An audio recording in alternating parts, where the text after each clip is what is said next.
Hey everybody, this is Austin and welcome back to my channel. In the last video we glued on the fretboard to our neck, flipped it over and brought it all the way up to 220 grit so that way we have it ready for finish, and then finally installed the frets. Now the reason why I went ahead and made the neck first rather than the body first is because I believe it is better to make a body to match your neck so that way you can get the neck pocket and the heel dimensions correct rather than making a neck to match your body.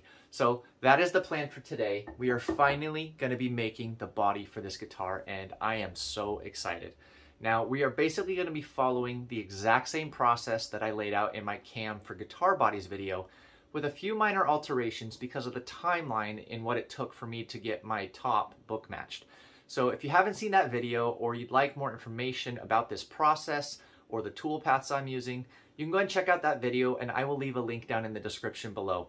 So let's not waste any more time and let's turn a chunk of mahogany and walnut into a killer guitar body like this. Alright, so first order of business is we need to go ahead and cut the fixture for the body.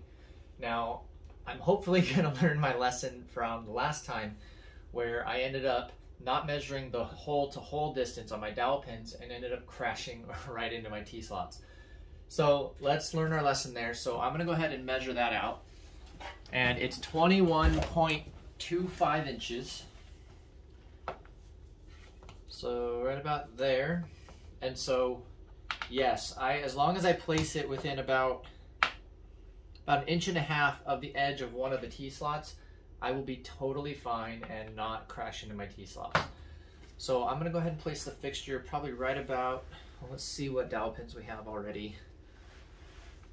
We'll place it right about there.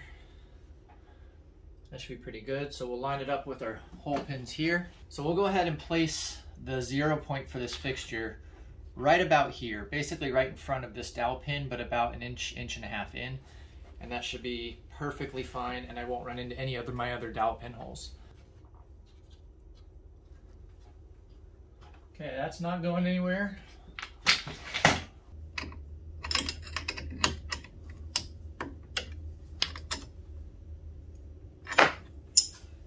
Okay, we're just going to go down in 1/1000 increments from here until we see it touch.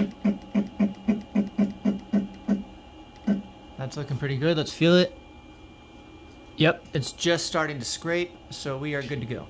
Okay, so I'm going to set that as XYZ 0 real quick. And that's going to be the starting point. So that is going to the center point of this bit is going to reference the corner of this fixture. Okay, let's jog our Z to a safe height. Get it off the fixture.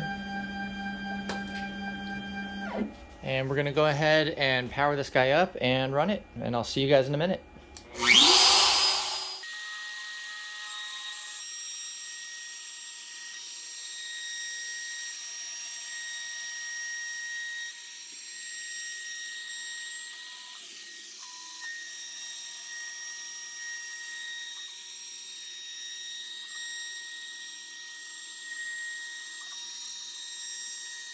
I paused it there for a second because what happened is I placed my contouring operation ahead of my dowel pins. And that would be a problem because then once this breaks free, I'm going to immediately lose alignment to wherever the dowel pins would be. So I went ahead and paused it when it went up for a Z travel to move to the next depth. And I'm going to export a separate dowel pin operation, run that first, and then finish the contour. So I'm going to go ahead and stop this program. And we are going to upload the dowel roughing. We're going to use the same XYZ 0 so we don't have to reset anything.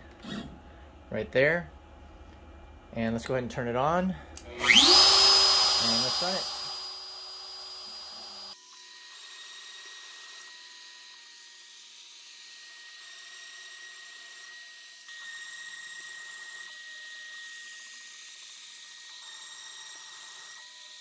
Okay, so just like on the neck fixture, this is still definitely too tight because my CNC tends to make these a little bit small. Now I didn't have any stock to leave in the operation when I ran that. And so some of that is probably my bit diameter is a little small, but also my calibration is maybe slightly off. This is a 0.375 machined dowel pin, and it kind of wants to go in, but not really.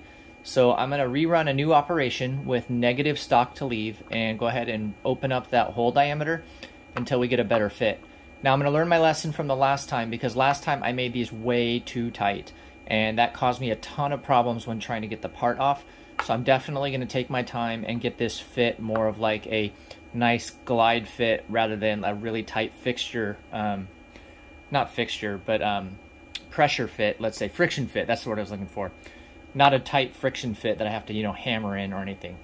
So I will be right back. I'm going to change the stock to leave and then we'll open those up.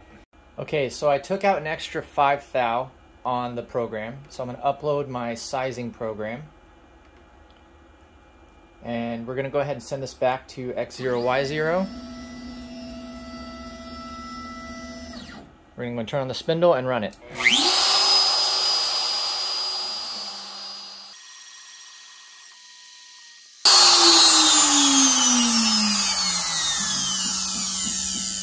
Went ahead and paused the program, so we only do one hole, get the size right, then go do all the holes and make sure we're good. That is actually perfect. So if you see this, it drops in a little bit on the top, but then I actually have to still squeeze it down to get it in. It's like a perfectly nice glide fit. So I am way happier with that fit than I was on the last go around. So let's just go ahead and turn the spindle back on and continue playing it.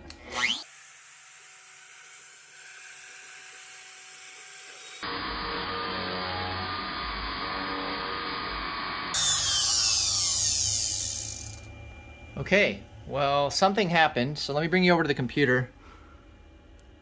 I got an error in the program for some reason. I don't know why. So what I'm going to go ahead and do is I'm going to raise it up, send it back to 0. And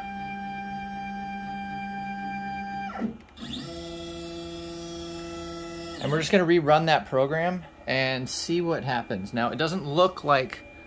Yeah, it doesn't look like I lost my 0. My 0 is still where I expect it to be. Okay, so I reloaded the program. I'm going to go ahead and turn on the spindle. And let's rerun it and see what happens.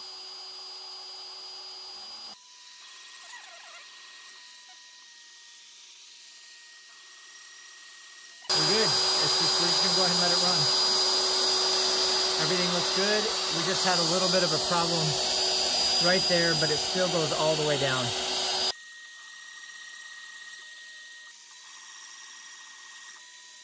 Recheck our fit real quick. Yes, this one is still good. Let's check the one we had a problem with over here. Yes, perfect fit, even though we had that little section right here that went off to the side. It didn't actually go all the way down, and I stopped it ahead of time, so we're totally fine there. Perfect. And this one, perfect. I love the way those fit. So much easier. I can still get them out, but they're nice and actually tight. So they still require a little bit of force to go in, but I can still get them out if I need to. So I'm happy. I'm going to pull up my contouring operation, and we're just going to go ahead and rerun that. Now it's going to cut air for a little bit because we already did one layer of it, but that's okay. And then it will finish it up. In fact, actually, before we do that, let's go ahead and install some dowel pins. Get those in there so that way this doesn't start moving on me. Let's go ahead and turn it on and let's run it.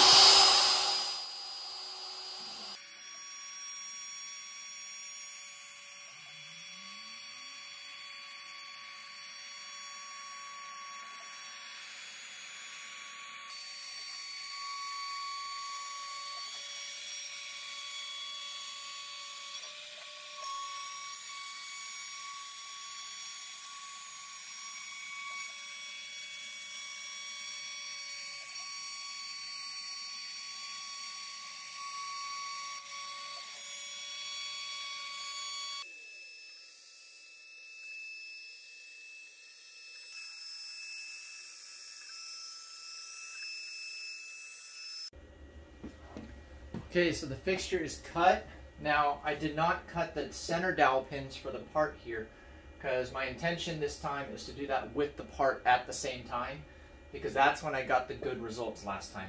When I did them separately, it was a problem. So this is now cut. The dowel pins are in, so it won't move if I take these clamps off. So we're going to go ahead and remove these. So far, this has been a way better experience than the last time. For sure. Alright, and pull that one off. Okay, let me get my CNC mostly out of the way here. So we're still using the same X0, Y0. I'm not going to hit my dowel pin, so we're okay there. Okay, so let's pull this off.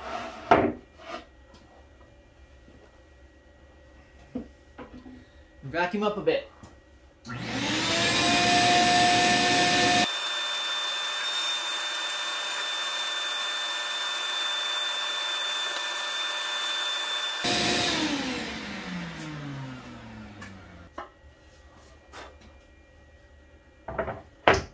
So our blank will roughly sit like that, and you know, I think what I might do is just run a center line down the middle here. Maybe I'll just trace it down so that way we can get this lined up pretty well. But so what we'll end up doing is we'll use a little double-sided tape or just clamps, either one would be fine. Cut our dowel pin hole all the way through it, through the fixture and the part at the same time, and then we can go ahead and start cutting this block.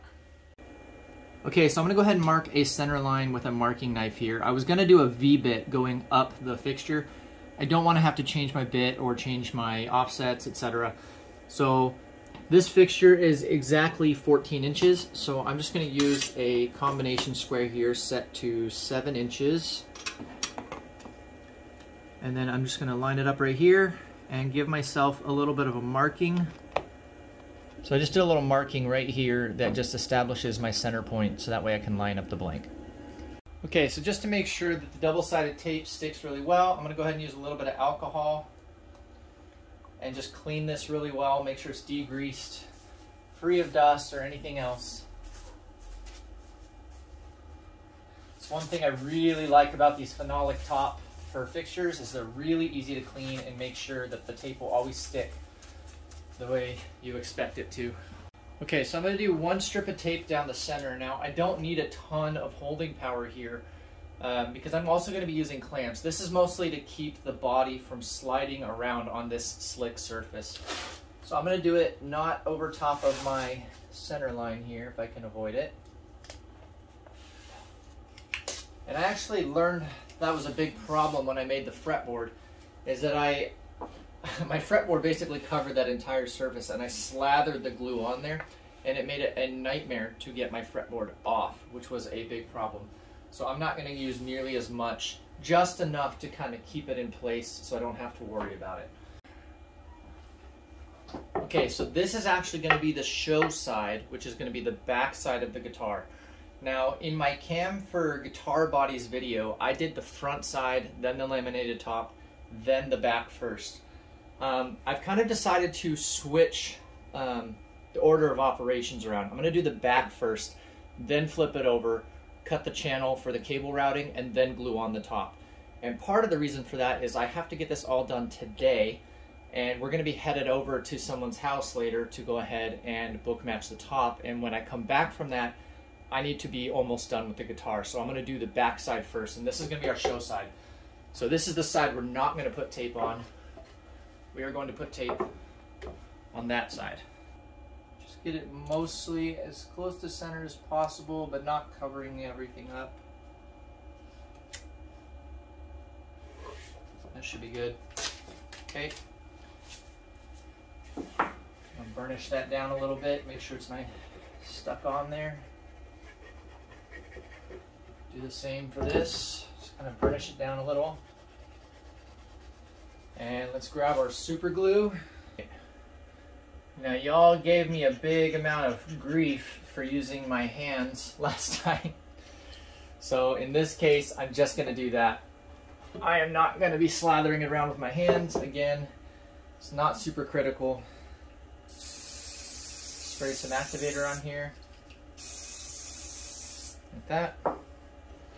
Okay, and it's going to go this direction. Let's get that lined up as carefully as we can.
So now that the back is done, I headed over to Matt Fransen's house of Fransen Guitars to bookmatch the walnut top.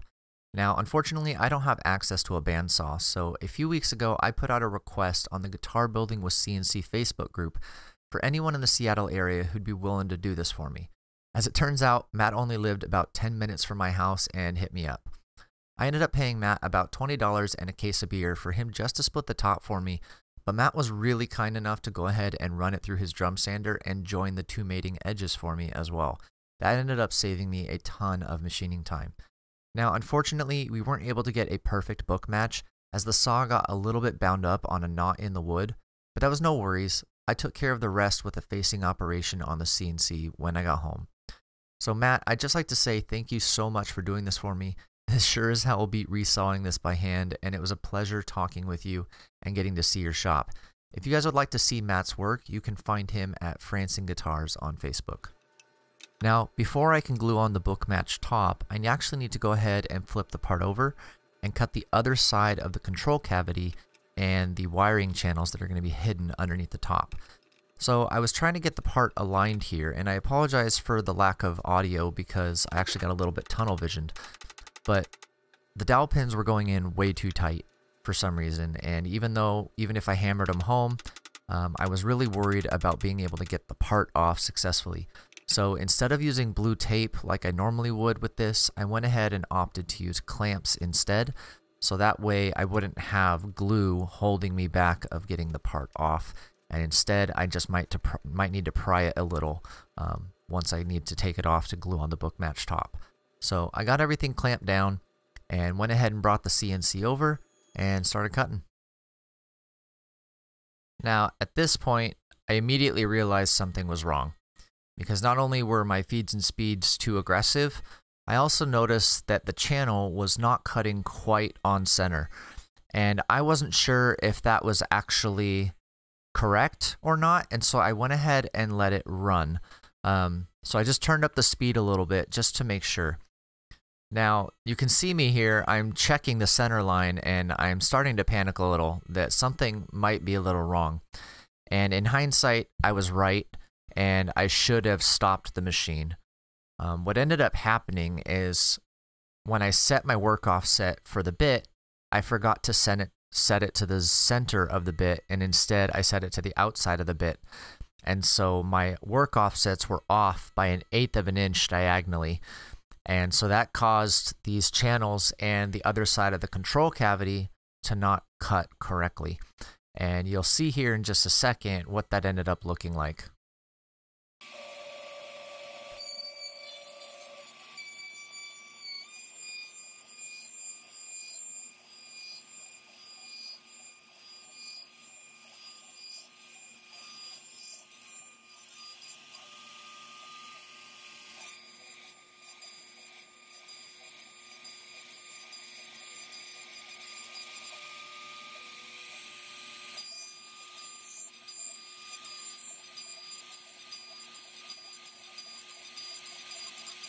So, as you can see, there was a big misalignment problem. It was 1/8 of an inch diagonally, and it actually took me a little while to figure out exactly what caused that until I went to go check my work offsets, and then it had dawned on me.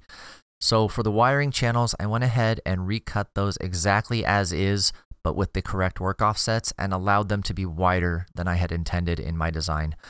That didn't really matter too much because they're going to be covered up by the laminated top anyway, and the ends of those are going to get recut when I cut the pickup cavities. But as for the control cavity, what I ended up doing was taking the recess for the cap on the back and just pushing that same geometry to the front side that's underneath the laminated top.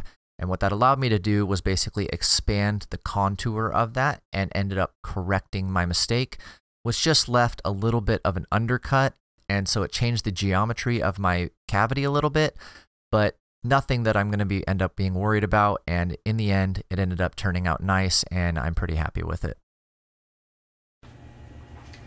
Okay, so here's my bookmatch top. What you're actually seeing here is the back side of it, which is not bookmatched. The bookmatch side is on the underside, and the reason for that is I need to face this side flat because my glue up wasn't perfectly straight, and there's a slight bow in it after the glue up, so I need to actually surface this flat. So I'm going to establish one flat face right here and then flip it over and then machine it down to thickness, and this will be actually the side that gets glued to the top, or to the body rather. So just like in the fretboard, I went ahead and created a custom NC program to just kind of skim the surface. So we're going to go ahead and do that, flip it over, get it down to its correct thickness, and then we'll glue it onto the top and keep going.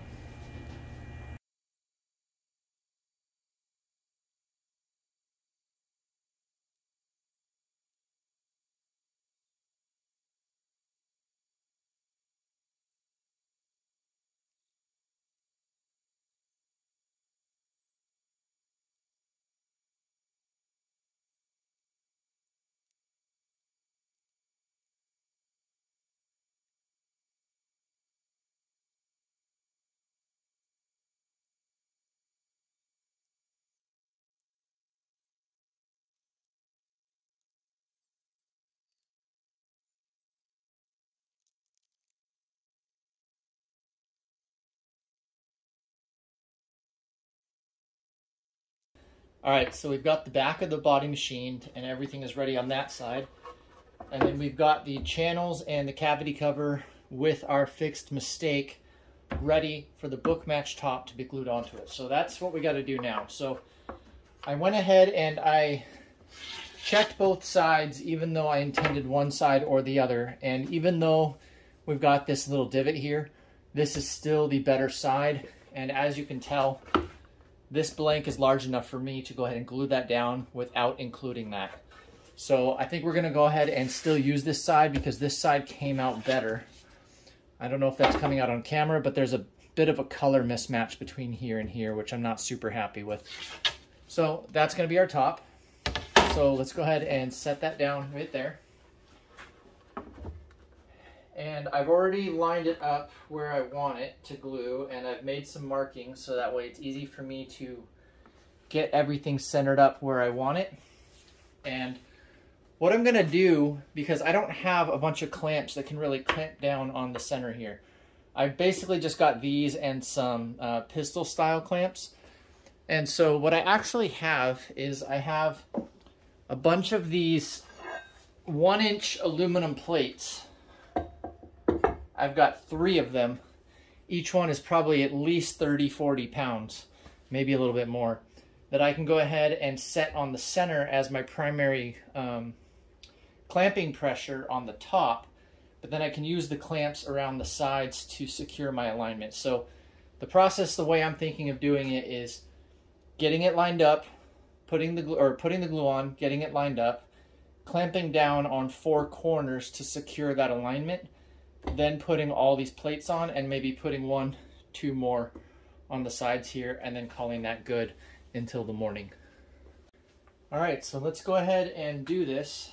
So I think I'm just going to use a chip brush for the primary application, because I don't really have a good spreader and I don't really feel like using my entire hand on this. So I'm going to use this for most of it, and I'll pick out any bristles that might come off in the process. So let me see if I can get the majority of the loose ones out ahead of time. That's looking pretty good. I'm not pulling any more out, so that's good. Okay, so I'm just going to put a bunch of glue in here.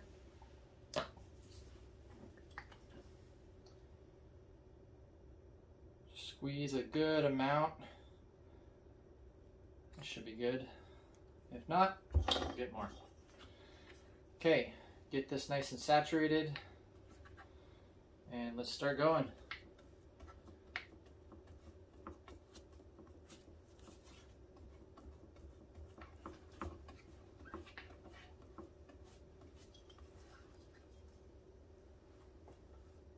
Yeah, I'm definitely going to need more, but that's okay.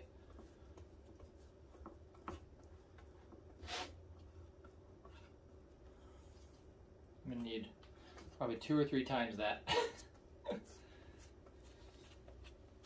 Okay, and let's keep going.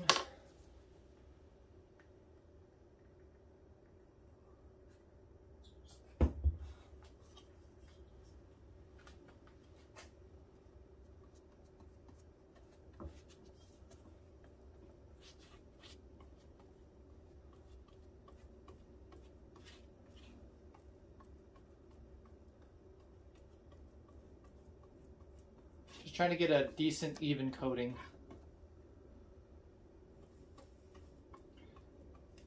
I'm not too concerned about things getting inside the slots. Those are going to get milled out later anyway. Maybe not that one, so I should probably be careful about the cavity, or the cavity for the electronics, but everything else should be okay. Just get a nice even spread.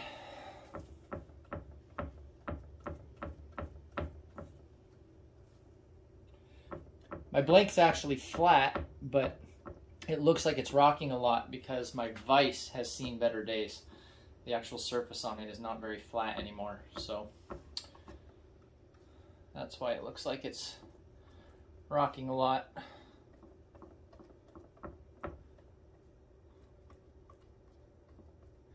Okay, we're almost there. Just make sure I get all the little sections. So a lot of this is going to get cut off, so it's not super critical on the edges. Just mostly on this center section. Okay, I'm good there. And let's flip this over. Okay, yes, we have the right side aligned, or the correct side. Get it pretty close. Double check all sides. That's looking pretty good, although I need to come a little bit further that way. My center mark is lined up on that side, and my center mark is lined up on that side. Need to come a little bit that way.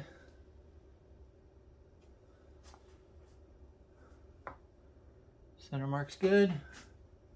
Okay, I think I'm happy with that. So we're gonna glue that up. So I'm gonna take one of these. Let's bring this whole thing forward a little bit. And I'm going to clamp one down. Just very light pressure to help me hold the alignment. Do one over here.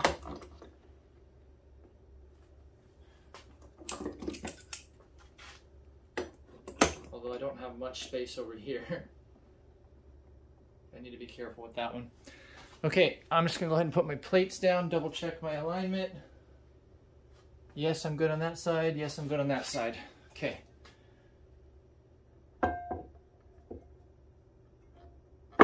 Plate number 1 is on.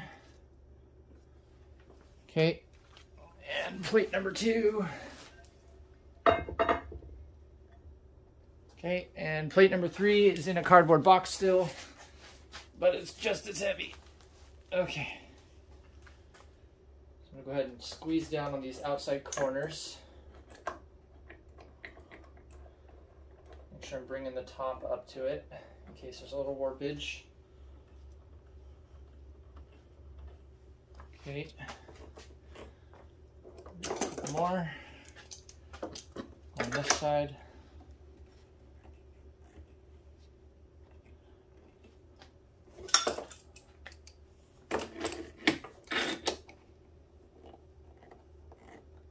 Okay, I'm gonna clamp down on that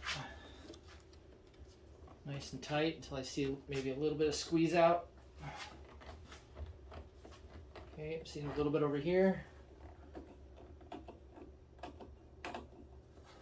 Okay, getting some over there, so that's pretty good.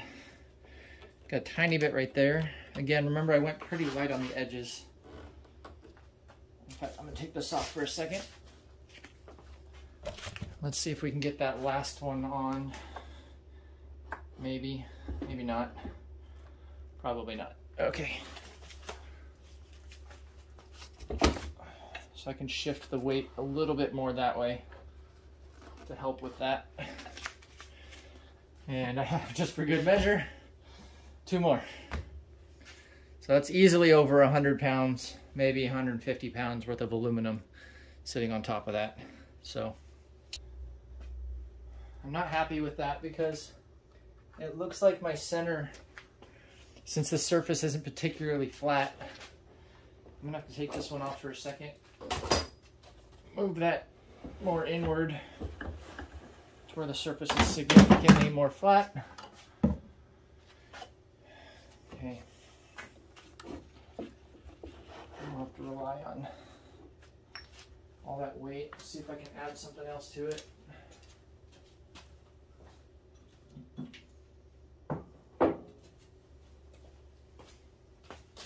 You know what? I got just the thing.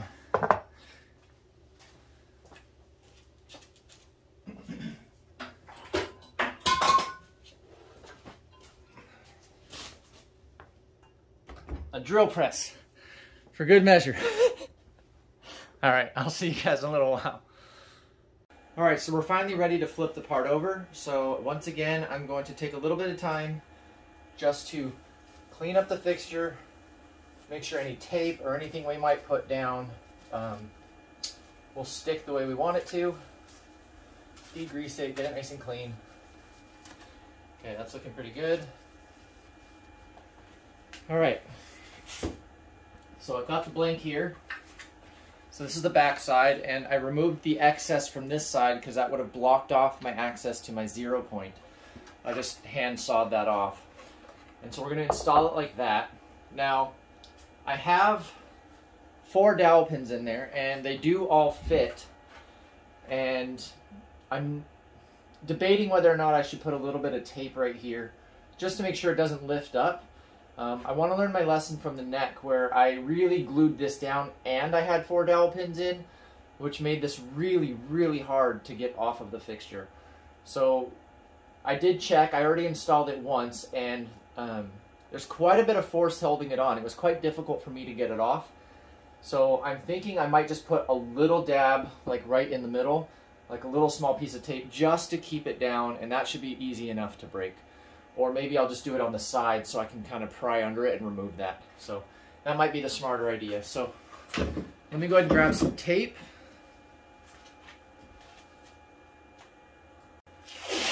And I'm just going to put a little bit, I'm not even going to cover this whole thing. I'm just going to put a little bit to the outside here.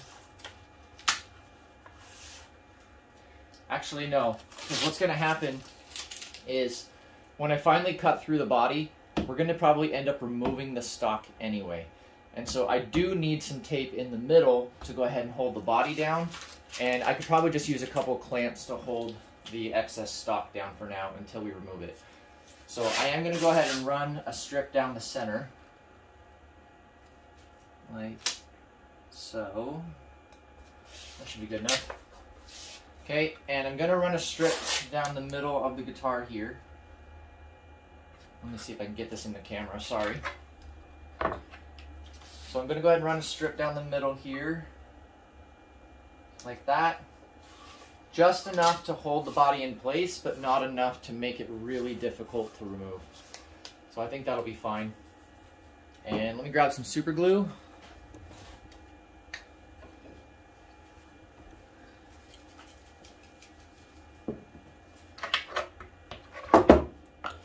And I'm going to tap these in one more time just for good measure to make sure they're all the way in.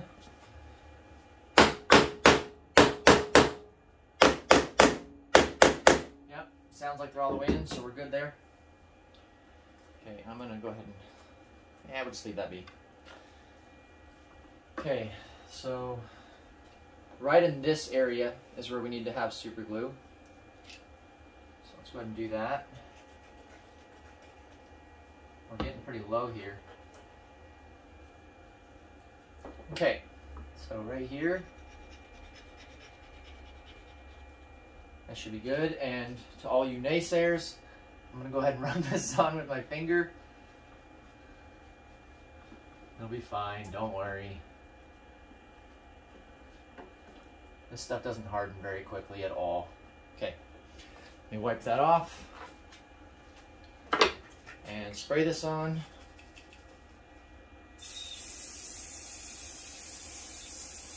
Okay, and we're going to install our blank. So we've got the 2 pins here. See if I can get that aligned. There we go. Done. That went on just as I had hoped. I didn't have to force it on, hammer it down, or anything, which means it's going to be significantly easier to get off. I'm just putting a little pressure on here to make sure that holds, and then we'll go ahead and get cutting. All right, part's flipped over, it's installed. We've got our zeros set. I've double checked all my work offsets. I am using the correct ones, and we're gonna actually go ahead and rough everything out, then cut the contour before we switch to cutting the neck pocket, which I'm gonna need the neck for in order to size correctly. Once that's done, we'll go ahead and switch to the ball nose and clean everything up. So let's go ahead and do this. So I'm going to turn the spindle on. And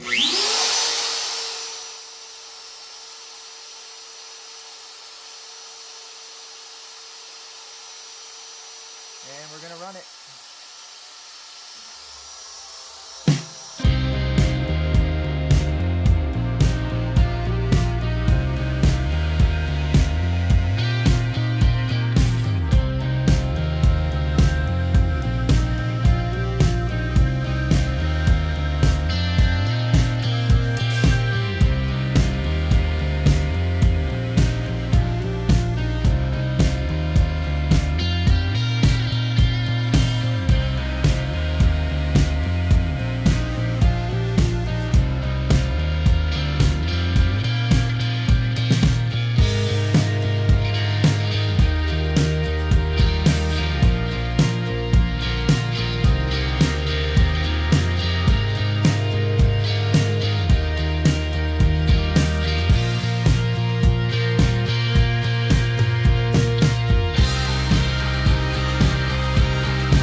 Well, there you have it. We have an absolutely incredible body for this guitar, and I could not be more happy. Although I did run into a lot of issues along the way, particularly in this control cavity area, which you guys saw that I had to open up, and also the outer contour. I still have a step on the front sections right here, but thankfully it's not in any dimensionally critical place.